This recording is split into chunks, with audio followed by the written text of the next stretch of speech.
Kim et Audrey sont meilleures amies. Elles ont décidé de passer les vacances d'été en Italie ensemble. Elles ont eu beaucoup de chance de trouver des billets d'avion pas chers. Leur vol est à 10 heures. Malheureusement, lorsque les filles arrivent à l'aéroport, elles réalisent que ce n'est pas le bon. Maintenant, elles ont deux options. Prendre un train à grande vitesse à 100 € pour se rendre au bon aéroport, ou rester là et acheter des billets pour un autre vol à 400 €.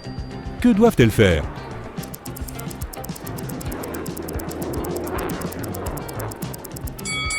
Elles doivent opter pour la deuxième option. Regardent l'horloge sur le mur. Il est 9h55 du matin. L'embarquement pour leur vol est déjà terminé. Elles n'y arriveront pas, même si elles prennent un train à grande vitesse. Kim et Audrey achètent donc de nouveaux billets. Elles vont au restaurant de l'aéroport pour boire un café. Mais un détail bizarre attire l'attention de Kim. Elle suggère qu'elle devrait quitter cet endroit le plus vite possible. Qu'est-ce que Kim a vu ?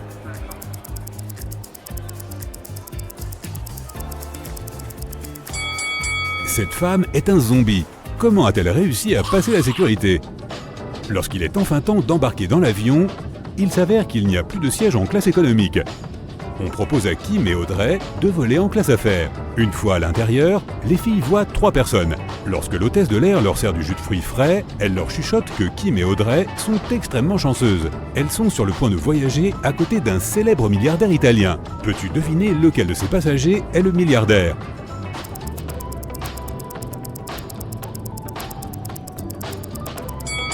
Cette élégante femme est une sérieuse candidate, mais il est très peu probable qu'une milliardaire porte un manteau 100% polyester. Le costume d'affaires de ce type est très élégant, mais regarde ses chaussures, elles semblent assez bon marché et usées. Ce drôle de monsieur doit être le vrai milliardaire. Bien que sa tenue soit plutôt décontractée, sa montre en or semble très coûteuse. La femme commence à discuter avec Kim et Audrey. Elle leur dit qu'elle a récemment visité une île exotique avec ses amis. Puis elle montre quelques photos aux deux filles. Lorsque la femme va aux toilettes, Audrey chuchote à Kim « Cette femme est une menteuse, elle a photoshopé cette image. » Comment Audrey a-t-elle su cela ?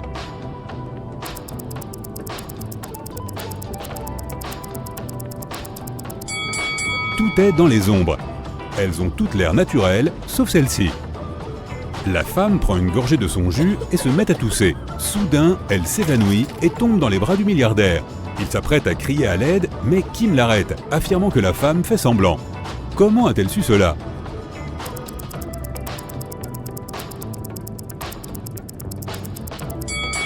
Regarde le contenu de son sac. Il est plein de photos du milliardaire et d'articles de magazines sur lui. Elle a aussi un tatouage avec son portrait sur sa cheville. Cette femme est obsédée par lui. C'est l'heure du déjeuner et le milliardaire propose à Kim de jouer à un jeu. Il lui présente 3 boîtes. L'une d'entre elles contient un repas. Il y a une phrase sur chaque boîte, mais une seule d'entre elles est vraie.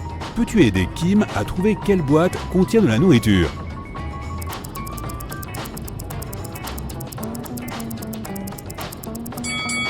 Si la nourriture est dans la première boîte, il y a 2 affirmations vraies. Et si la nourriture se trouve dans la 3e boîte, il y a également 2 affirmations vraies. Mais il faut qu'une seule des affirmations soit vraie. C'est pourquoi la nourriture ne peut être que dans la 2e boîte. Kim ouvre la boîte et y voit un délicieux repas et une carte bancaire. Le milliardaire dit « Félicitations, vous avez gagné 5 millions d'euros. Profitez bien de votre voyage. » Kim et Audrey atterrissent à Rome et vont chercher leurs bagages. Il s'avère qu'Audrey a la même valise que 2 autres passagers.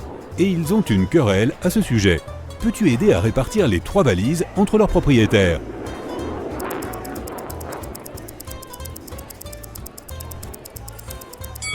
La première valise appartient à cette femme. Elle est couverte de poils de son chien. La deuxième valise a quelques traces d'un autocollant en forme d'étoile.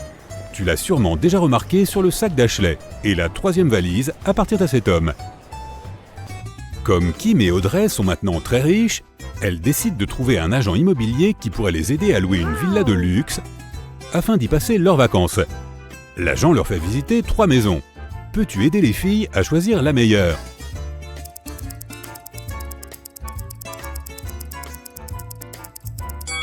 Il y a des cafards dans la première maison. Ils ne feront pas de très agréables colocataires. La deuxième est trop vieille. Il y a une fissure dans le mur, ce qui ne semble pas très sûr. Et la troisième maison a l'air plutôt bien. Quant à la piscine, elle peut être facilement nettoyée.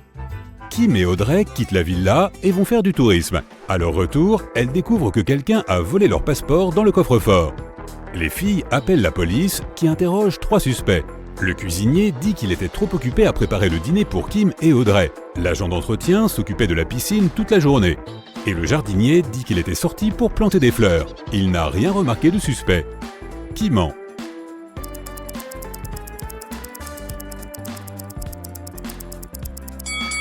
Le jardinier. S'il a planté les fleurs, où sont-elles? La police rend à Kim et Audrey leur passeport et arrête le jardinier. Le lendemain, les filles vont faire du shopping. Les vendeurs cherchent à profiter de ces touristes riches et naïves et leur proposent des souvenirs hors de prix. Seul un de ces 3 articles est une bonne affaire. Peux-tu deviner lequel?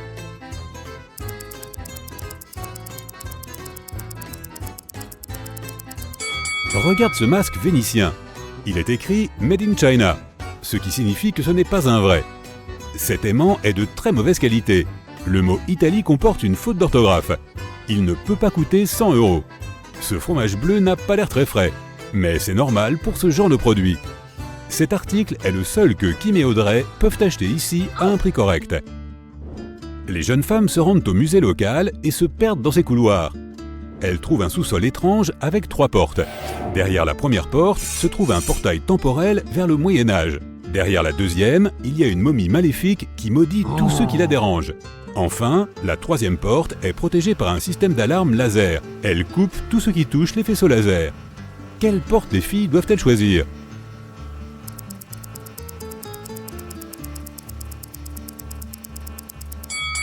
La deuxième. La momie dort paisiblement dans son sarcophage. Si Kim et Audrey sont silencieuses et ne s'approchent pas trop, elles peuvent simplement passer devant elle. Lorsque les filles ressortent, elles voient une foule de journalistes autour du musée. Quelqu'un a volé le tableau le plus cher. La police interroge 3 suspects. Giovanni, l'homme de ménage, dit qu'il était en train de nettoyer les toilettes quand le vol a eu lieu. Lucas, le guide, a vu une femme suspecte avec un grand dossier non loin de la scène du crime. Et Bianca, la femme suspecte, ne faisait que dessiner des croquis dans le cadre de ses devoirs pour une école d'art. Qui ment?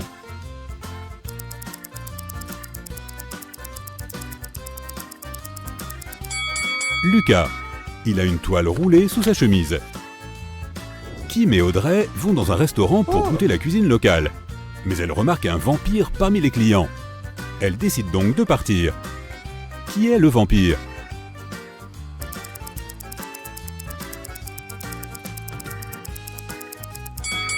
Cette dame âgée porte des lunettes de soleil le soir. De plus, elle ne projette pas d'ombre. Allison a rencontré un inconnu hier et elle a tout de suite su qui il était. Elle n'avait jamais vu cet homme auparavant et personne ne le lui avait décrit. Ce n'était pas une célébrité et il ne faisait rien d'inhabituel. Alors comment a-t-elle su?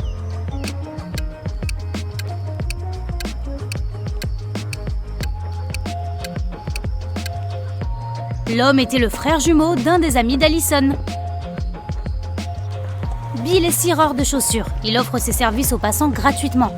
Pourtant, les gens qui acceptent finissent toujours par le payer de leur propre gré. Comment cela se fait-il?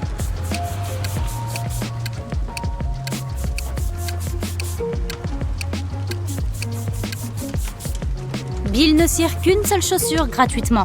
Les gens ne veulent pas avoir l'air bizarre avec une seule chaussure propre et ils payent pour que Bill cire l'autre. Le roi a dit à ses 3 filles de placer sur le feu 3 bouilloires identiques avec la même quantité d'eau. Il promettait que le mari de la fille dont l'eau entrerait en ébullition en premier deviendrait son héritier. C'est l'eau de sa plus jeune fille qui a bouilli en premier. Comment cela se fait-il?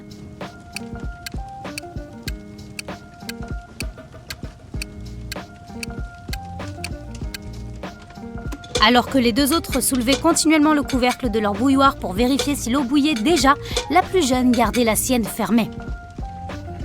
Un peu de maths, ça te dit? Allez, je plaisante, tu n'auras besoin que d'un peu de logique. Comment obtient-on 200 avec 188 en utilisant seulement une ligne?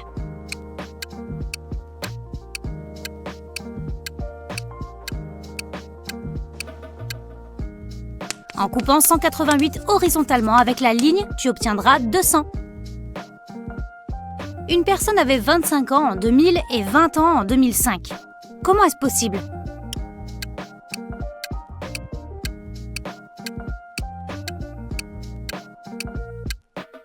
Cette personne vivait avant l'ère commune. Un homme est allé à une fête organisée par l'un de ses amis et a dit à sa femme qu'il serait de retour avant le lever du soleil. Il s'est rasé et est parti de chez lui. Et comme promis, il est rentré avant le lever du soleil. Mais il avait maintenant une longue barbe épaisse. Comment cela se fait-il ?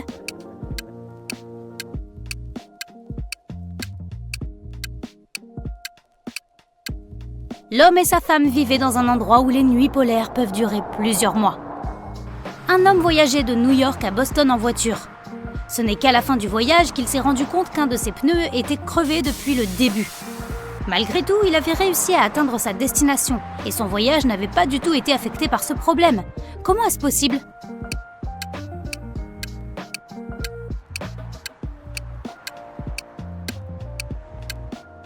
C'est son pneu de rechange qui était crevé.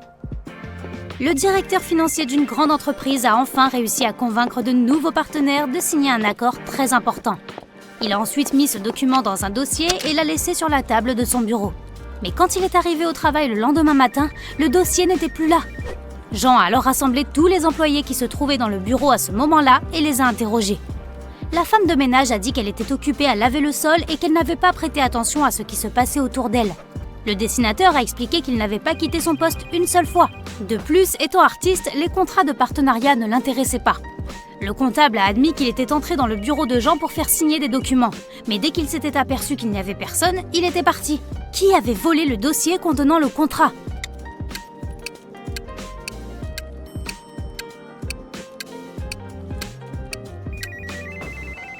Le dessinateur. Jean n'a jamais mentionné quel dossier avait disparu. Comment a-t-il pu savoir que le dossier manquant contenait un contrat ? Eric ne porte que des chaussettes noires ou blanches. Ce matin, il se prépare en vitesse avant une réunion importante avec de nouveaux associés. Soudain, il y a une coupure de courant. Eric a 10 chaussettes blanches et 10 chaussettes noires dans son tiroir, mais elles sont toutes mélangées. Il ne veut pas avoir l'air ridicule au travail avec des chaussettes de couleurs différentes. Si la pièce est plongée dans le noir et qu'Eric ne voit rien, combien de chaussettes doit-il sortir du tiroir pour être sûr d'en avoir 2 assorties ?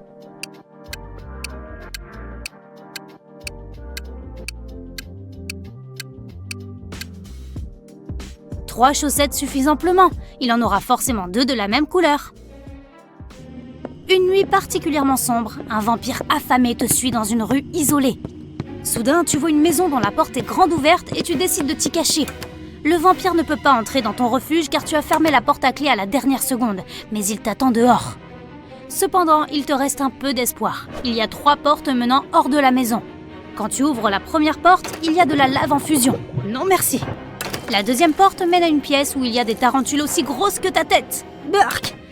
Derrière la troisième porte, tu entends un énorme chien aboyer et tu as un peu peur. Que vas-tu faire ?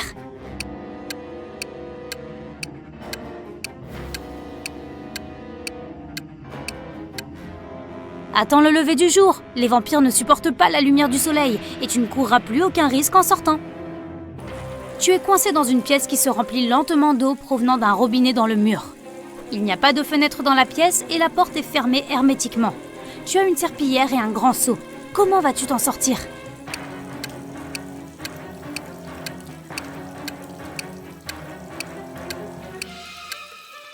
Mais c'est bien sûr, il suffit de fermer le robinet. Voilà, c'est mieux.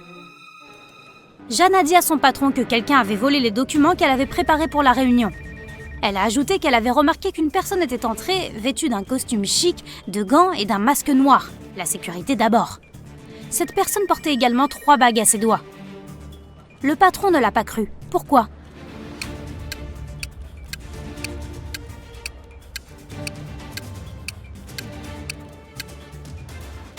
Elle a dit que la personne portait des gants. Alors comment a-t-elle vu les 3 bagues à ses doigts ?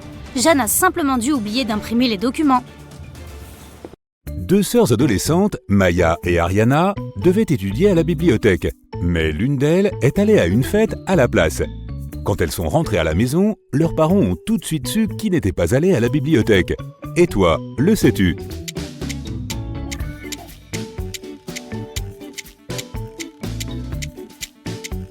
C'était Maya. Regarde, il y a des paillettes dans ses cheveux. Monsieur Harris est un propriétaire. Dans son immeuble, il est interdit d'avoir des animaux de compagnie. Mais il entend tout le temps des aboiements au 3e étage. Il y a 3 appartements sur ce palier. Il décide de rendre visite à tous ceux qui y vivent. Monsieur Dupont, Madame Claire et Monsieur Alain. Lequel d'entre eux a un chien ?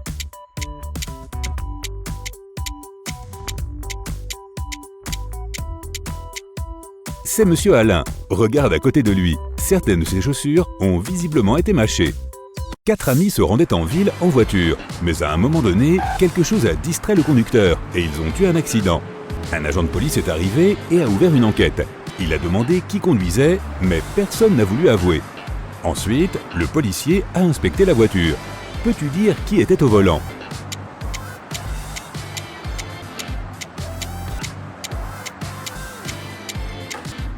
C'était la fille rousse.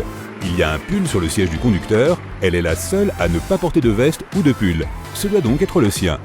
Madame Millet attendait une livraison, mais celle-ci n'arrivait pas. Et comme elle devait aller travailler, elle demanda à son mari de se rendre au bureau de poste pour s'enquérir de son colis. Quand Madame Millet rentra chez elle, Monsieur Millet lui dit qu'il venait de rentrer de la poste. Mais on lui avait dit que le paquet n'était pas encore arrivé. Madame Millet n'en crut pas un mot et affirma qu'il n'y était pas allé. Comment l'a-t-elle compris ?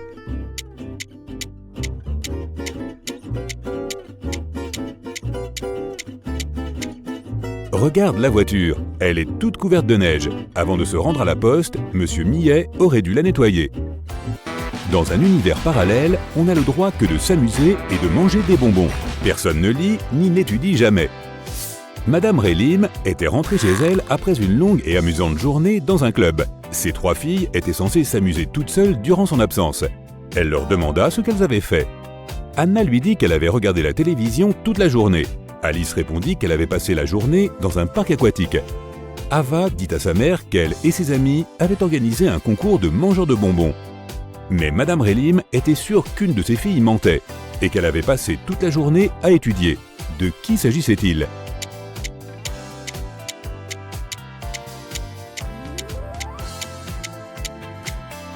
De Anna. Regarde bien ses mains, il y a des taches d'encre dessus. Si elle avait vraiment regardé la télé, elle n'aurait pas eu besoin d'utiliser un stylo. En juin, les étudiants de la faculté d'économie devaient passer leur examen d'économétrie. C'était le plus dur de ce semestre et tout le monde était inquiet. Le jour de l'examen, les étudiants entrèrent dans la salle de classe. À chacun était attribuée une place. Le professeur était sûr que l'un des étudiants allait tricher. Il le fit donc s'asseoir juste en face de lui. De quel élève s'agissait-il et comment le professeur le savait-il ?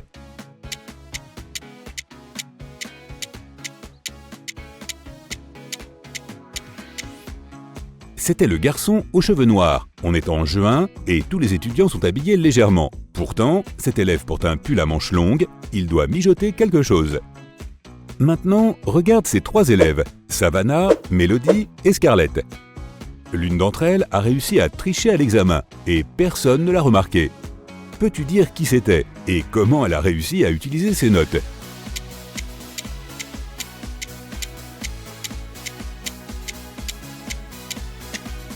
C'était Scarlett. Elle porte de grandes bottes. C'est là qu'elle a caché ses notes. Michel donnait une fête chez elle. Elle remarqua que son frère avait disparu et monta à l'étage pour le trouver. Quand elle approcha de sa chambre, elle entendit des rires. Son frère était là-dedans avec une fille. Mais Michel n'arrivait pas à savoir qui c'était. Et elle était vraiment curieuse. Alors après leur départ, elle se glissa dans la chambre de son frère pour chercher des indices. Elle soupçonnait 3 filles, Lily, Cindy et Nicole. Michel devina immédiatement avec qui son frère sortait. De qui s'agissait-il ?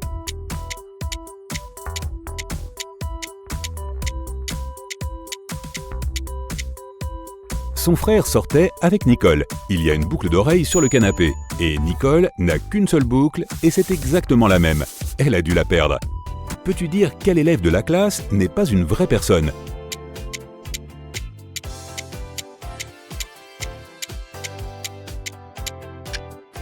Le gars au milieu ne projette pas d'ombre. Il y a clairement quelque chose de louche chez lui. Michael avait le béguin pour Ellie, la fille avec qui il étudiait. Un jour, il décida de lui écrire un mot pour lui demander de sortir avec lui. Malheureusement, il ne se souvenait pas quel bureau était celui d'Ellie. Peux-tu aider Michael à trouver le bon bureau ?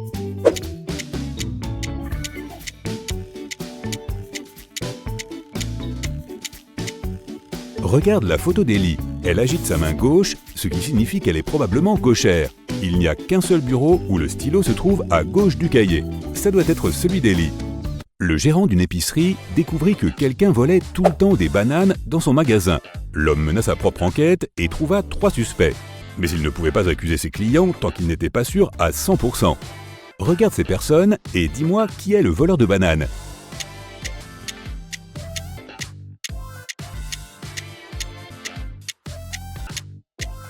Regarde le type en haute forme. C'est un endroit parfait pour cacher des choses volées. Ça doit être lui, le voleur. Bruno et Geneviève sont en déplacement à Londres pour le travail. Ils ont décidé de se retrouver dans un café le soir. Ils s'y rendent tous les deux en voiture. Peux-tu dire lequel d'entre eux n'est pas très futé ?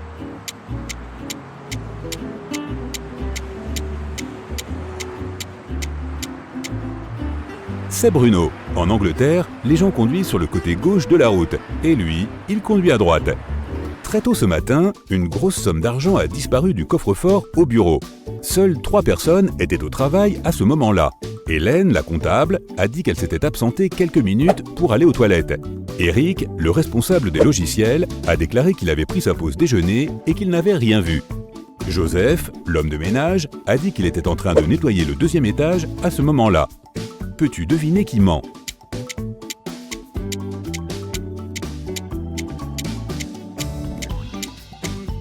C'est Eric. Il n'a pas pu prendre sa pause déjeuner car il est encore tôt le matin. Quelqu'un a volé de la nourriture dans une épicerie. Le gérant n'a pas pu trouver qui c'était et a engagé un détective. Regarde les images des caméras de surveillance de l'année dernière et dis-moi qui est le voleur.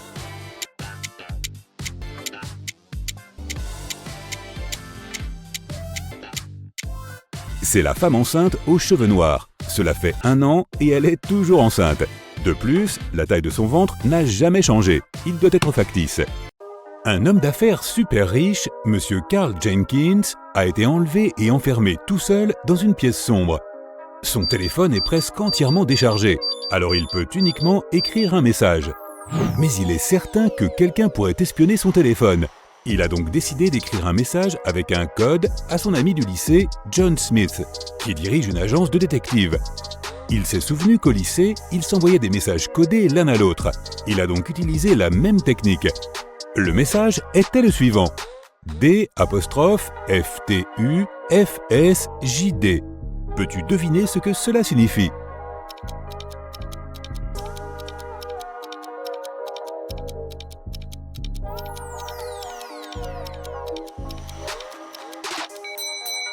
Quand ils étaient au lycée, ils déplaçaient une lettre vers la droite chaque fois qu'ils voulaient écrire un code secret. Pour le déchiffrer, il faut déplacer une lettre vers la gauche. Leur alphabet ressemble à ceci. Le message est « C'est Eric ». Après avoir lu le message, John a tout de suite su de qui parlait son ami. Eric est le directeur financier de la société de Carl. Il l'avait vu une fois à une fête il y a quelques années. Il savait donc à quoi il ressemblait. John a donc décidé d'enquêter personnellement sur cette affaire pour aider son ami. Il était persuadé qu'il y avait un secret caché dans le manoir de Carl. Il savait qu'Eric avait très certainement la clé du manoir. Kelly, la réceptionniste, a déclaré qu'il déjeunait toujours avec ses différents associés à 14 heures précises dans son resto préféré. Lorsque le détective est arrivé sur les lieux, il a vu Eric, avec sa barbe, en train de discuter de travail avec quelqu'un. Chacun d'eux avait une mallette à côté de lui et les mallettes se ressemblaient. John attendait qu'Eric et le 2e gars sortent du café. Ensuite, ils sont allés jusqu'à la voiture, sont montés et ont laissé les 2 mallettes sur le siège arrière. L'inspecteur les avait suivis, ils ont laissé la voiture dans un parking et heureusement, ils ont été assez négligents pour laisser la voiture ouverte.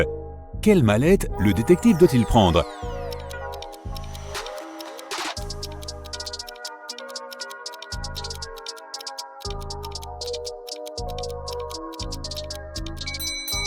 Celle qui a l'air toute neuve. Alors qu'il marchait vers la voiture, le détective a repéré quelques égratignures sur la mallette du 2e homme. Les 2 mallettes étaient verrouillées avec un code. Pour ne pas éveiller les soupçons, l'inspecteur a préféré ne pas la prendre et déchiffrer le code directement dans la voiture. Peux-tu l'aider à ouvrir la mallette ?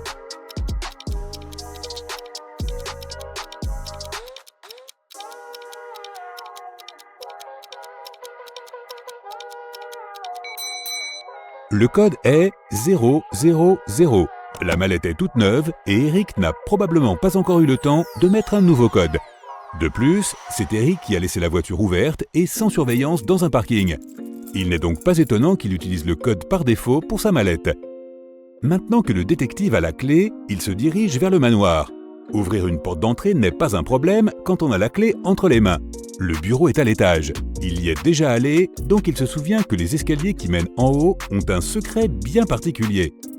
Si tu passes sur la mauvaise marche, tu tomberas immédiatement dans la cave et tu ne pourras pas y échapper tout seul. Quelle marche doit éviter John ?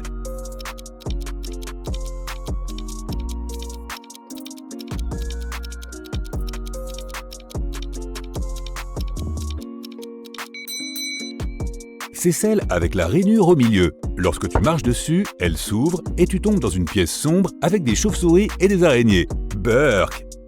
Très bien, John est enfin à la porte du bureau et Carl utilise toujours des boutons pour l'ouvrir. Tu n'as qu'un seul essai. Il y a 3 boutons, jaune, vert et bleu. Lequel le détective doit-il choisir s'il sait que Carl est un grand amateur de peinture ?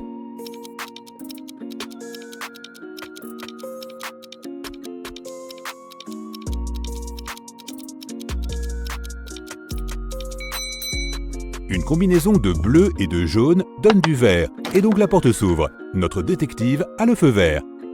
Il atteint finalement le coffre-fort où se trouvent des documents top secrets qui pourraient l'aider à découvrir la vérité. Évidemment, comme tous les coffres-forts, il est verrouillé avec un code. Il comporte également un avertissement. Tu ne peux entrer le code qu'une seule fois. Si tu te trompes de code, le coffre se verrouillera à tout jamais. Il regarde autour de lui pour trouver un indice. Et voilà, John a raison. Sur le bureau, il voit une note. Elle dit « Code secret » et a une combinaison de 3 chiffres, 3, underscore, 1. Le chiffre du milieu n'est pas visible car il y a une tache d'encre dessus. Peux-tu déchiffrer le code en un seul essai ?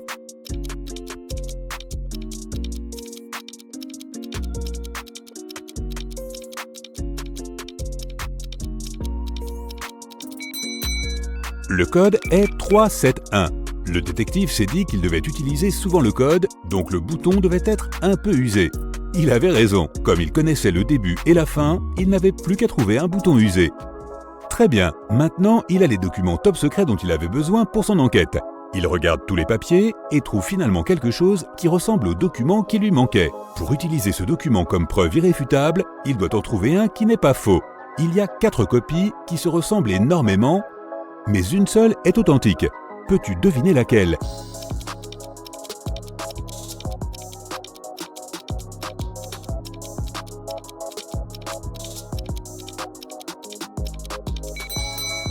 C'est celle qui se trouve dans le coin supérieur gauche. Il porte un cachet, une signature et la mention « Contrat ». Celui d'à côté est identique, mais il y a une faute d'orthographe, il indique « Contrat » sans le T. Les autres exemplaires ne portent ni timbre ni signature. En examinant de plus près cet accord, le détective découvre qu'un tableau a été acheté lors d'une vente aux enchères. Il comprend soudain que son ami Carl a été enlevé pour que quelqu'un puisse se faufiler dans son manoir pour s'emparer de ce tableau super précieux. Il regarde le mur où se trouvent tous les tableaux que Carl a collectionnés et se rend compte qu'aucun tableau manque. Il y a autant de clous sur le mur qu'il y a d'œuvres. Pourtant, il y a quelque chose d'étrange à propos de l'une d'entre elles. Peux-tu repérer ce qui ne va pas ici ?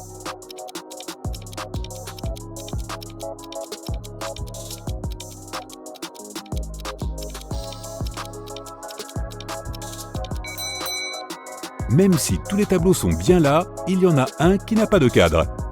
Selon le contrat, le tableau avait été acheté récemment et un marchand d'art avait aidé Carl à le choisir. L'expert était un homme honnête et il l'avait aidé à s'assurer que toutes les autres peintures de sa collection étaient authentiques. Cette fois, le tableau s'est avéré être une simple copie. Pourquoi l'expert a-t-il suggéré à Carl de l'acheter ?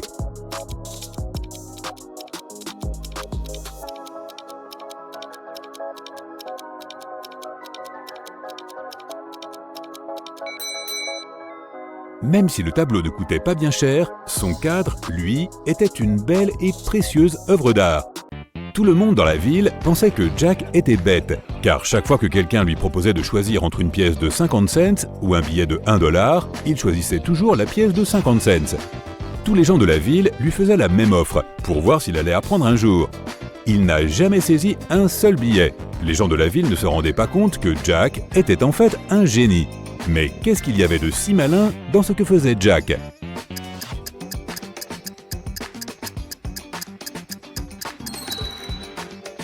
En fait, Jack est vraiment très intelligent, car il a convaincu tout le monde en ville de le couvrir d'argent gratuitement. Tant qu'il continuait à choisir l'option la moins intéressante, les gens venaient essayer ce tour sans arrêt avec lui. Tu vois cette voiture ? Jack a toujours refusé les billets d'$1 depuis plus de 10 ans et il a économisé assez d'argent pour s'acheter une voiture. 3 hommes essayaient de décider qui était le plus intelligent parmi eux. Un homme qui passait au hasard a proposé son aide. Il a dit qu'il leur donnerait une énigme et que celui qui réussirait à la résoudre pourrait se déclarer le plus intelligent. Il a dit « Vous voyez ces 5 casquettes dans mes mains. 3 d'entre elles sont noires et 2 sont blanches. Fermez les yeux. » Les 3 hommes ont fermé les yeux, il a mis une casquette noire sur chacun d'eux et a caché les 2 casquettes blanches dans le sac. Maintenant, vous pouvez ouvrir les yeux. Celui qui devinera la couleur de la casquette qu'il porte sera le plus malin. Les hommes ont passé des heures à se regarder pour essayer de résoudre l'énigme. Soudain, l'un d'entre eux a trouvé la solution et a crié « Je porte une casquette noire ». Comment a-t-il deviné ?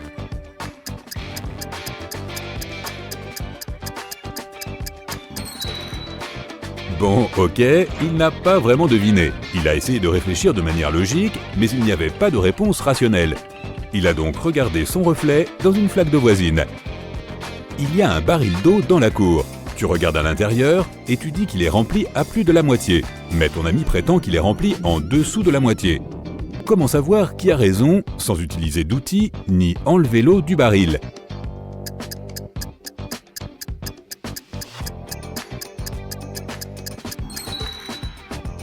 Penche le tonneau de sorte que l'eau touche presque le bord.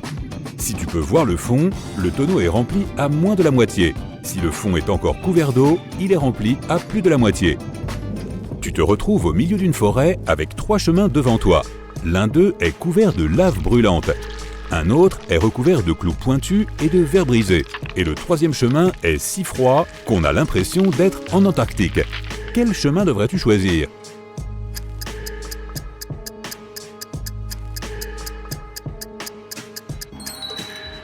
Choisis le 3e chemin. Il va bientôt se réchauffer, il est si proche de la lave que la glace va fondre en quelques secondes. John était à la maison, assis dans son fauteuil, avec un livre. Tout à coup, une statue super chère de sa femme est tombée et s'est cassée dans leur chambre. Il a couru dans la pièce à temps pour voir un étranger sauter par la fenêtre et s'enfuir. John a essayé de le poursuivre, mais ses lunettes se sont embuées à cause du froid, de sorte qu'il n'a pas pu identifier l'intrus. Lorsque la police est arrivée, elle a écouté son histoire et a immédiatement su qu'il mentait. Pourquoi en était-il si sûr ?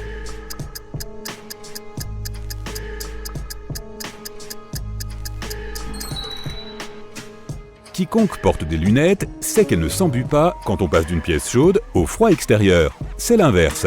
L'homme a inventé cette histoire parce qu'il ne voulait pas admettre qu'il avait lui-même cassé la statue. Un jour, un homme a été pris sous une pluie torrentielle. Malheureusement, il n'avait rien pour se tenir au sec, pas même un chapeau ou un parapluie. Pourtant, pas un seul cheveu de sa tête n'a été mouillé. Pourquoi cela ?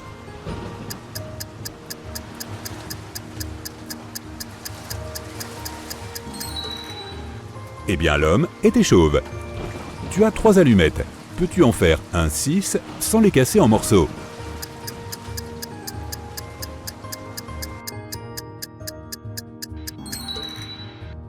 Qui a dit que le nombre doit être un 6 standard ? Les allumettes formaient un chiffre romain 3 parfait dès le départ. Il suffit donc d'emboîter le bas des 2 premières allumettes pour former un V et cela donne un chiffre romain 6. Imaginons que tu ne saches pas à quoi ressemble un éléphant. Un jour, tu pars en safari pour observer des animaux avec tes amis. L'un d'eux te montre un rhinocéros avec son doigt et te dit que c'est un éléphant. L'autre te montre un hippopotame et prétend que c'est un éléphant. Qui croirais-tu et pourquoi ?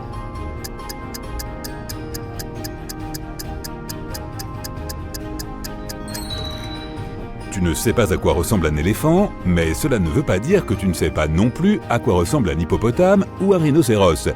Tu ne croirais ni l'un ni l'autre de tes amis. C'est ton premier jour dans ton nouveau bureau. Certains collègues ne semblent pas très amicaux, et tu ne comprends pas pourquoi.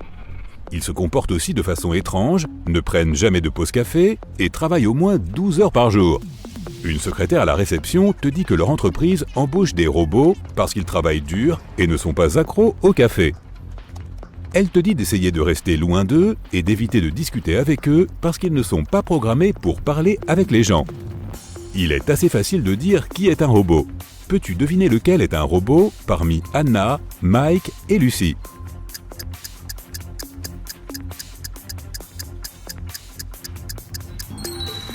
C'est Mike.